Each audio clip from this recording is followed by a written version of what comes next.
Hey guys, how you doing tonight? Hey, I wanted to make a quick comparison video of a few Spyderco pocket knives that I own. Um, I've had these for a while, and one's a cheap one and one is a bit more expensive one, so I just thought I'd show you some differences on it. What we're looking at tonight, I've got the Spyderco Para 3, and then I've got a Spyderco Tenacious right below it. Now, I've owned this Tenacious for probably 5 or 6 years. I think I bought it for like 30 or 40 bucks on Amazon years ago. If you go out and try to buy them nowadays, I think they run about 50 to mid 80s. So they've definitely went up a lot, just like everything. The Para 3, I actually got this for a Christmas gift, and I always wanted a nice Spyderco, and my mom and wife actually bought this for me. So yeah, the Para 3, these guys sold for around 160 at the time that I got that. I'm not sure how much they are today. I think they're pretty close in price to that. You can occasionally find them a bit cheaper as well. But anyways, the Tenacious is made in China. It's a little bit cheaper steel on it, whereas this one is made in Golden, Colorado. See if I can get that on there for you. Forgive my lack of tripod tonight. Yeah, Golden, Colorado is where these guys are made at. That has the S30V steel on it. I'm trying to do this one-handed, so again, sorry about that.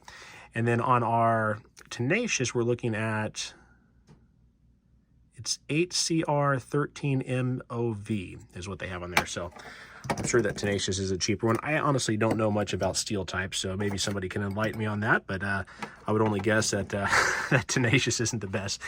But yeah, anyways, I've used this one a lot. It's a little bit beat up though. I've had it for like fishing and cutting things and stuff like that. So it's definitely got its usage on it. In terms of differences, I would say that the Tenacious does feel a bit larger overall. Now, if you get them side by side, they're actually pretty close, which let me see if I can get you guys an overhead shot of this.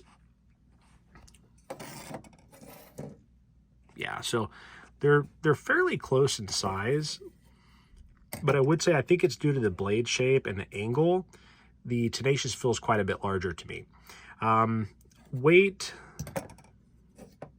yeah, the Tenacious definitely is heavier. In terms of the way they feel now my old one here, this thing is used and abused, so it doesn't open the greatest.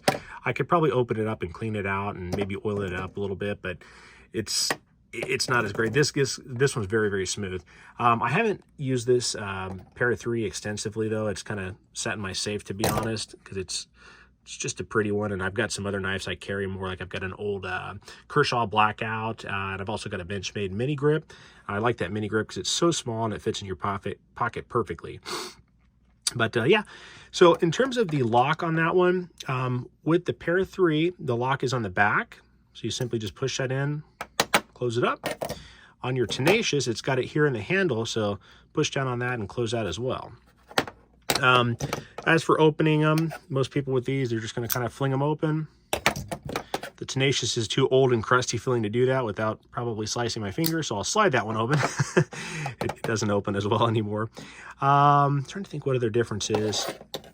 Both have a reversible clip on them, so if you want to go tip up or down on these, you can.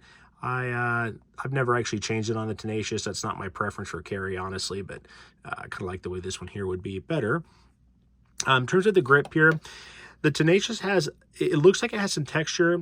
It's very minimal. It's extremely smooth feeling. Now, I've never had any trouble with it like slipping or anything like that, but it does feel a lot smoother than what you're going to get on this Para 3.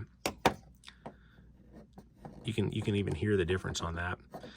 But yeah, just in my opinion, you know, if you want a nice little knife that you're going to keep in like a fishing box or something like that, the Tenacious isn't bad, but it doesn't feel like a real Spyderco to me, whereas this Para 3 does. So this thing's just awesome. It's beautiful, crazy sharp from the factory, and I'm sure you can get that sharper if you wanted. Let's see if I can get you guys a close-up of that.